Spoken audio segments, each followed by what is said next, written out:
देखती है, मैं सच कहता हूँ जब मैंने उन भावों को लिखने का प्रयास किया तो मेरी आंखों में आंसू थे, लेकिन वो कल्पना के अंदर बहते हुए जो शब्द निकले तो कईयों की जुबान पर अनायास याद रहने वाले शब्द निकले। माँ जब पार्थिव देह को देखती है, अपने बेटे की लाश को तिरंगे में लिखते हुए देखती है तो क्या कहती है?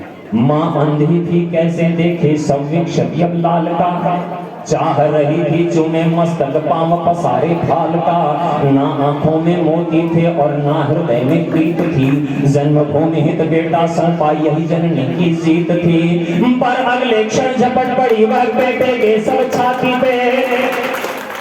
अभी नहीं बेटा, ये सारे उत्साहित सैनिक के साथ आपके डिफेंस एकेडमी के लिए फसल तैयार हो रही है।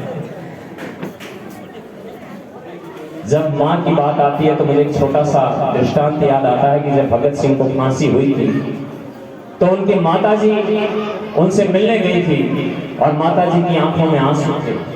तो भगत सिंह ने अपनी माँ से मुस्कुरा कर कहा कि माँ, तू भगत सिंह की माँ है, तेरी आंखों में आंसू अच्छा नहीं लग रहा माँ। तब भगत सिंह की माँ ने जो जवाब दिया, यदि आपके हृदय तक पहुंच जाए तो मैं एक एक स्वर को एक एक हाथों को खुले हुए देखना चाहता हूँ। भगत सिंह की माँ ने कहा कि बेटा, मेरी आंखों में इसलिए आंसू नहीं है कि तुझे फांसी होने वाली है, अरे ये आंसू तो इसलिए है कि हाय रे मेरी को, तूने केवल एक ही बेटा को पैदा किया, केवल एक ही बेटा था।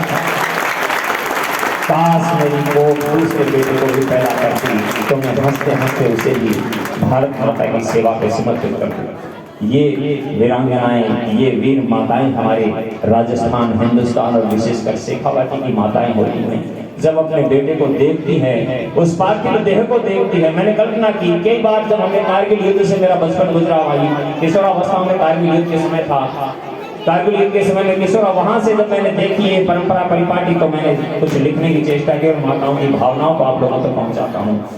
माँ अंधी थी कैसे देखे संविक शबीब लाल का, चाह रही थी चुमे मस्तक पाँव पसारे भाल का, ना आंखों में मोती थे और ना हृदय में प्रीत थी, जन्मभूमि हित बेटा सौंपा यही जननी की जीत थी, पर अगले क्षण झपट पड़ी वह बेटे के सब छाती पे, जिस जैसे मानो दीपक को हो पूरा भरोसा पाती पे।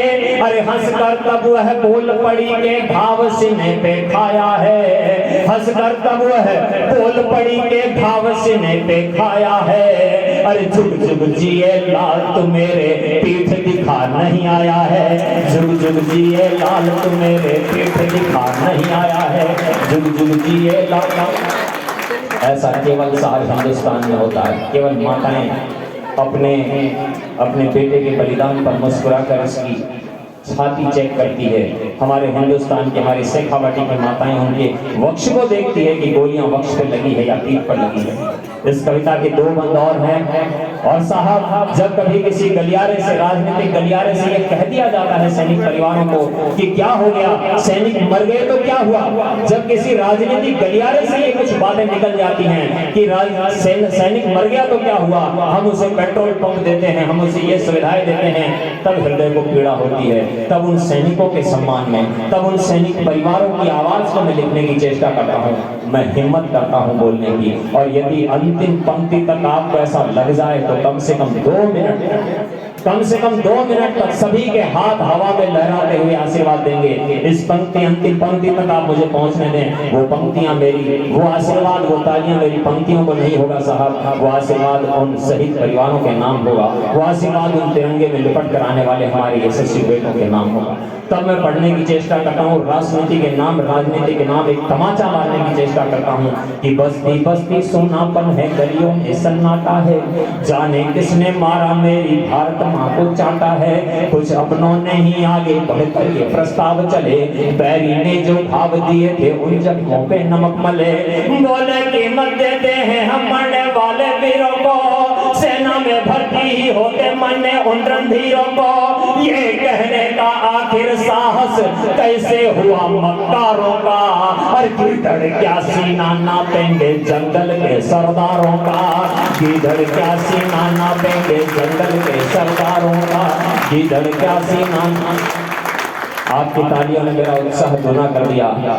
जब किसी देश के किसी कोने में बैठकर किसी आतंकवादी को बम फोड़ते हुए देखता हूँ और उसके अंदर जब हमारे हिंदुस्तान के ही चंद लोग शामिल होते हैं तब पीड़ा होती है। तब अंतिम पद अंतिम पंक्ति के रूप में इस कविता का समापन करता हूँ कि याद करो तुम करगिल घाटी जिसमें दुश्मन डोला था, इस माटी के शेरों ने हाँ उनके बल को तोला था। याद करो गीदड़ को हमने कंबल लड्डू बांटे थे, यहाँ के सेठों ने कईयों के भ्रम के बाजू छांटे थे।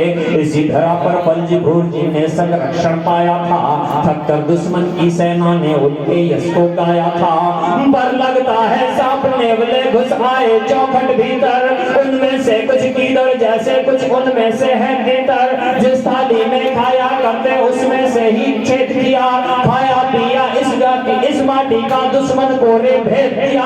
ऐसे पापी हत्यारों का कोई पैरोकार नहीं, ऐसे पापी हत्यारों का कोई पैरोकार नहीं। और भारत माँ को ऐसे गद्दारों की है दरकार नहीं, भारत माँ को ऐसे गद्दारों की है दरकार नहीं, भारत माँ को ऐसे गद्दारों की है दरकार नहीं। एक बार मेरे साथ बोलेंगे भारत